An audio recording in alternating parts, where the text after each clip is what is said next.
مسجد کی صفائی کی اہمیت، مسجد کو پاک رکھنا چاہیے، صاف رکھنا چاہیے۔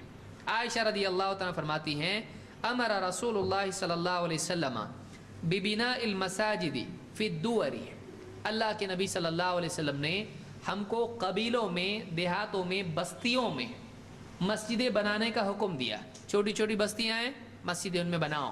تو آپ نے بستیوں میں دور، مسجد سے یہاں پر مطلب قبیلہ یا بستی کو کہتے ہیں، تو ہم کو دور میں مسجدیں بنانے کا حکم دیا۔